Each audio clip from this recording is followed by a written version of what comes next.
ಮನರೇಗಾ ಯೋಜನೆ ದುಡಿಯುವ ಮತ್ತು ಬದುಕುವ ಹಕ್ಕನ್ನ ಹೊಂದಿದ್ದ ಒಂದು ಮಹತ್ವದ ಕಾಯ್ದೆ. ಈಗ ಈ ಕಾಯ್ದೆಯನ್ನ ಬದಲಿಸಿ ಬಿಜೆಪಿ ಸರ್ಕಾರ ಬದುಕುವ ಮತ್ತು ದುಡಿಯುವ ಹಕ್ಕನ್ನ ಕಿತ್ಕೊಳ್ತಾ ಇದೆ ಅಂತ ಹೇಳಿ ಸಚಿವರಾದ ಎಚ್.ಸಿ. ಮಹದೇವಪ್ಪ ಕಿಡಿಕಾರಿದ್ರು. ಮೈಸೂರಿನಲ್ಲಿ ನಡೆದ ಸುದ್ದಿಗೋಷ್ಠಿಯನ್ನು ಉದ್ದೇಶಿಸಿ ಮಾತನಾಡಿದಂಥ ಅವರು, ಸಂವಿಧಾನದ 73 ಮತ್ತು 74ನೇ ವಿಧಿಗೆ ಮಾಜಿ ಪ್ರಧಾನಿ ರಾಜೀವ್ ಗಾಂಧಿ ಅವರು ತಿದ್ದುಪಡಿಯನ್ನ ತಂದಿದ್ರು. ಭಾರತ ಹಳ್ಳಿಗಳ ನಾಡು ಅಂತ ಹೇಳಿ ಮಹಾತ್ಮ ಗಾಂಧಿ ಗ್ರಾಮೀಣ ಅಭಿವೃದ್ಧಿಗೆ ಹೆಚ್ಚು ಒತ್ತನ್ನ ಕೊಡಬೇಕು ಅಂತ ಹೇಳಿ ಪ್ರತಿಪಾದಿಸಿದರು.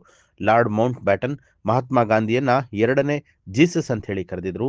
ಅಂತಹ ವ್ಯಕ್ತಿಯ ಹೆಸರನ್ನ ಇಂದು ಕೇಂದ್ರ ಸರ್ಕಾರ ಕಿತ್ತು ಹಾಕಿ ರಾಷ್ಟ್ರ ಮಟ್ಟದಲ್ಲಿ ಮಹಾತ್ಮ ಗಾಂಧೀಜಿಗೆ ದೊಡ್ಡ ಅವಮಾನ ಮಾಡಿದ್ದಾರೆ ಅಂತ ಹೇಳಿ ಕೇಂದ್ರ ಸರ್ಕಾರದ ವಿರುದ್ಧ ಸಚಿವರಾದ ಎಚ್.ಸಿ. ಮಹದೇವಪ್ಪ ವಾಗ್ದಾಳಿಯನ್ನು ನಡೆಸಿದ್ದಾರೆ.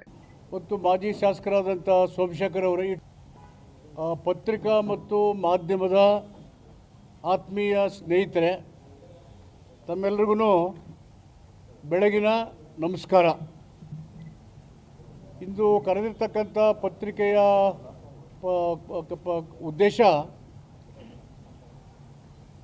ಭಾರತ ಸರ್ಕಾರ ಹಿಂದೆ 2005ನೇ ಇಸ್ವಿನಲ್ಲಿ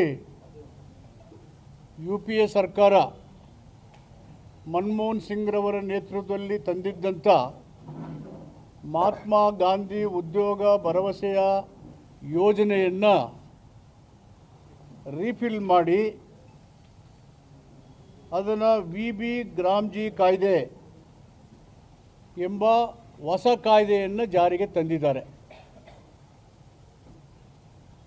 2005ನೇ ಇಸ್ವಿಯಲ್ಲಿ ತಂದಂಥ ಕಾಯ್ದೆ ಸಂವಿಧಾನದ ದುಡಿಯುವ ಹಕ್ಕನ್ನು ಮತ್ತು ಬದುಕುವ ಹಕ್ಕನ್ನು ಒಳಗೊಂಡಿದ್ದಂಥ ಕಾಯ್ದೆ.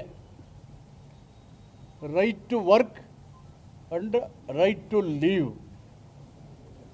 Employment guarantee to the rural people, ಆ ಉದ್ದೇಶ ಇಟ್ಕೊಂಡು ಆ ಕಾಯ್ದೆಯನ್ನು 2005ನೇ ಇಸ್ವಿನಲ್ಲಿ ತಂದಿದ್ರು.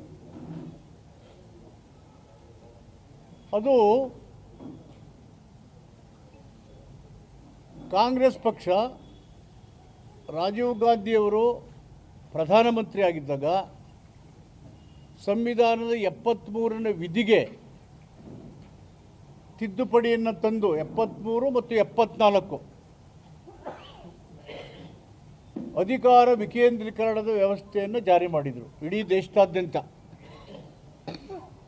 ಅದರಲ್ಲಿ physical resolution and political resolution, ಹಣಕಾಸಿನ ಅಧಿಕಾರ ಮತ್ತು ರಾಜಕೀಯ ಅಧಿಕಾರವನ್ನು ನೇರವಾಗಿ ಸ್ಥಳೀಯ ಚುನಾಯಿತ ಸರ್ಕಾರಗಳಿಗೆ ಕೊಟ್ಟಿದ್ದರು. ಮಹಾತ್ಮ ಗಾಂಧೀಜಿಯವರ ಕನಸು ಅಂತ್ಯೋದಯ ಮತ್ತು ಸ್ವರಾಜ್ಯದ ಪರಿಕಲ್ಪನೆ. ಭಾರತ ಹಳ್ಳಿಗಳ ನಾಡು, ಹಳ್ಳಿಯ ಉದ್ಧಾರವಾಗುವುದ ಹೊರತು ಭಾರತ ಉದ್ಧಾರ ಆಗಲ್ಲ ಅನ್ನೋದು ಮಹಾತ್ಮ ಗಾಂಧೀಜಿಯವರ ಬಲವಾದಂಥ ನಂಬಿಕೆ ಮತ್ತು ಆ ಕಡೆಗೆ ಆ ರೀತಿಯ ಕಾರ್ಯಕ್ರಮಗಳನ್ನು ಕೊಡಬೇಕು ಅನ್ನೋದು ಗಾಂಧೀಜಿಯ ಉದ್ದೇಶ ಆಗಿತ್ತು. ಅಷ್ಟಕ್ಕೂ ಅವರು ದೇಶದ ಸ್ವಾತಂತ್ರ್ಯದ ನೇತೃತ್ವವನ್ನು ವಹಿಸಿ ಅಹಿಂಸಾತ್ಮಕ ಮಾರ್ಗವಲ್ಲದ, ಹಿಂಸೆಯನ್ನು ಪ್ರಚೋದನೆ ಮಾಡದ, ದ್ವೇಷವನ್ನು ಹರಡದೇನೆ ನಾನ್ ಕೋಆಪರೇಟಿವ್ ಮೂವ್ಮೆಂಟ್ ಮುಖಾಂತರನೇ ದೇಶವನ್ನು ದಾಸ್ಯದಿಂದ ಬಿಡಿಸಂಥವ್ರು. ಅದನ್ನು ಕಂಡಂಥ Lord Mountbatten, last governor of India, British ಸರ್ಕಾರದಲ್ಲಿ ಅವರು ಹೇಳಿದ್ದು, ನಾನು ಯೇಸು ಮುಖಾಂತರ ಒಬ್ಬ ದೇವರನ್ನು ಕಂಡಿದ್ದೆ, ಆದರೆ ಮಹಾತ್ಮ ಗಾಂಧಿಯವರನ್ನು ನಾನು ನೋಡಿ ಭೇಟಿ ಆದಮೇಲೆ ಇಬ್ಬರು ದೇವರಿದ್ದಾರೆ ಅಂತೇಳಿ ಲಾರ್ಡ್ ಮೌಂಟ್ ಬ್ಯಾಟನ್ ಹೇಳ್ತಾರೆ. Mahatma Gandhi, I believed up till now there is only one God in the form of Jesus Christ. Now after Mahatma Gandhi led the freedom movement with the non-cooperation movement, I am seeing two gods. One is in Jesus Christ, the other one is Mahatma Gandhi ji. ಅಂತ ಉದಾತ್ತವಾದಂಥ ದೇಹದ್ವೇಷಗಳನ್ನು, ಭಾರತದ ದಾಸ್ಯವನ್ನು ಮತ್ತು ಇಡೀ ಪ್ರಪಂಚಕ್ಕೆ ಹಿಂಸೆಯನ್ನೇ ಪ್ರಚೋದನೆ ಮಾಡದೇನೆ ಅಸಹಕಾರ ಮತ್ತು ಅಹಿಂಸಾತ್ಮಕ ಮಾರ್ಗಗಳ ಮೂಲಕ ದೇಶದ ಜನರನ್ನು ಬಿಡುಗಡೆ ದೇಶದ ಮಹಾತ್ಮ ಅವರು, ಫಾದರ್ ಆಫ್ ದಿ ನೇಷನ್, ಅವರ ಹೆಸರನ್ನೇ ಕಿತ್ತಾಕಿದ್ದಾರೆ. It's a national insult.